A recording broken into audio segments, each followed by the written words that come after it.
Welcome back to Chapter 17, Part 2, as we continue our look at the Western frontier. Now, as you can't tell by my chart that didn't show up, what you would have seen was that the regional population distribution of whites by 1900 would have shown that roughly 49% of the whites lived in the north at this time. A little over 35% had lived in the south, and a hair over 15% lived out west. And that contrasts greatly with several other minority groups like the Native Americans, Chinese, and Japanese. By 1865, over two-thirds of all Native Americans lived on the Great Plains, with their culture becoming dependent upon the horse, but even more so on the buffalo, as it was the buffalo that provided everything from food to shelter to tools. But even by 1900, you can see that two-thirds actually increases to over 80% living out west on the Great Plains. And as for the Chinese and Japanese, not a surprise that as they came from Asia, we already looked at how the Chinese worked on the western railroads. Also, these groups kind of came to the United States looking for gold and silver, and most of that would have taken place out in the western frontier.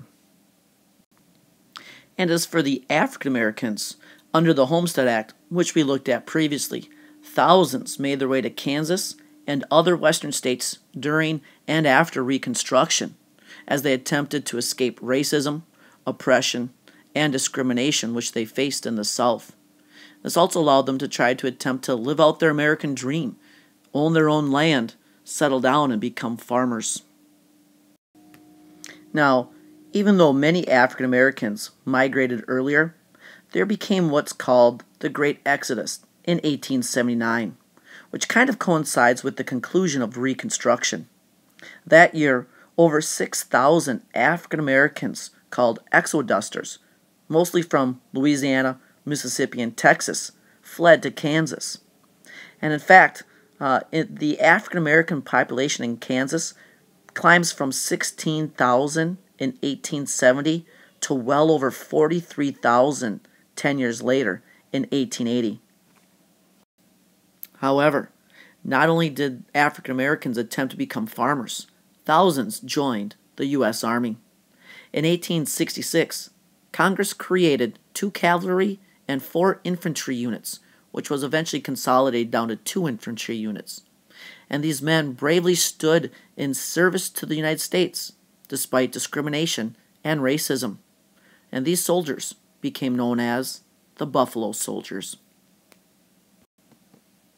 Despite the fact that these soldiers oftentimes got old, worn-down horses, used uniforms, older guns, and not enough supplies, they ended up building roads and forts, telegraph lines.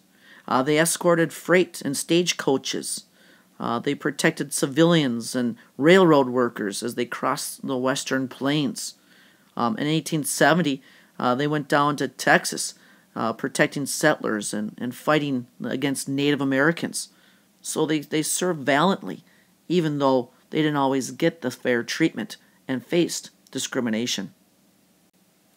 And these Buffalo Soldiers, no matter where they were stationed, fought in segregated units that were usually commanded by white officers.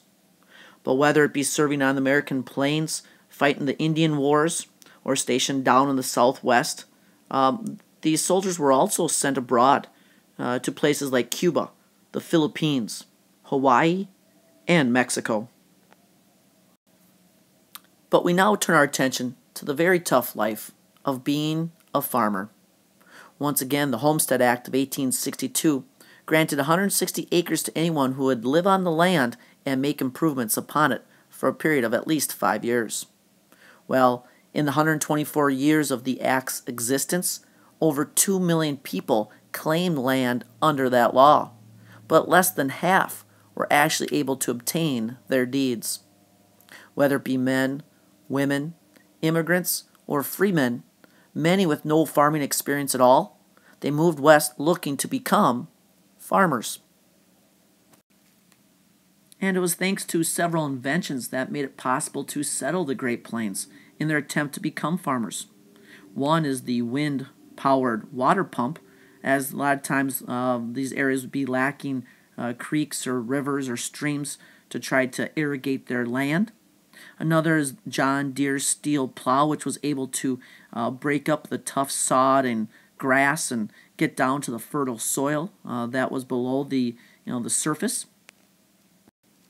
And yet another one is one we already mentioned, Joseph Glidden's barbed wire, as it allowed people to fence in their land cheaply because there wasn't even enough wood around to build a house, let alone build fences.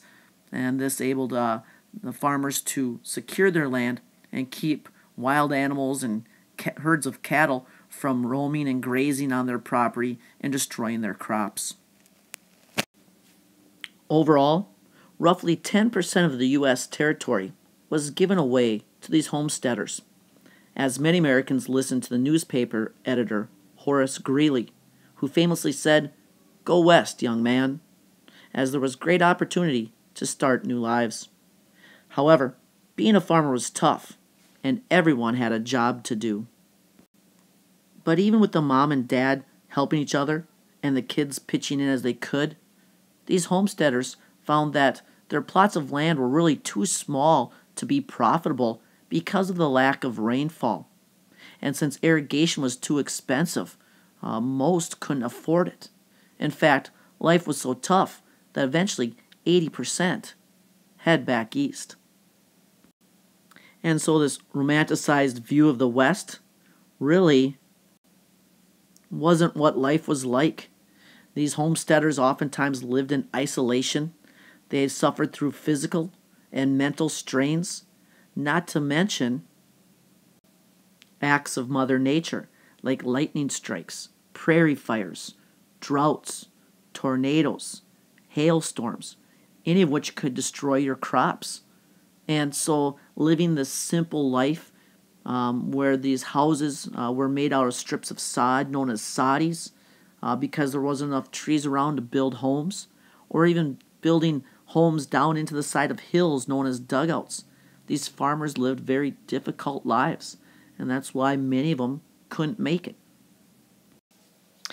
But even with all these difficulties, the West still holds an important part in U.S. history and impact upon the people. As Frederick Jackson Turner discussed the importance of the West in what becomes known as Turner's thesis. In it, he describes how the West was essential to American culture and democracy, where it kind of symbolized this belief in, enterprise, individualism, and strength, kind of this place of growth and opportunity. And he kind of talks about what happens now as the frontier is coming to a close, as we've expanded from sea to shining sea.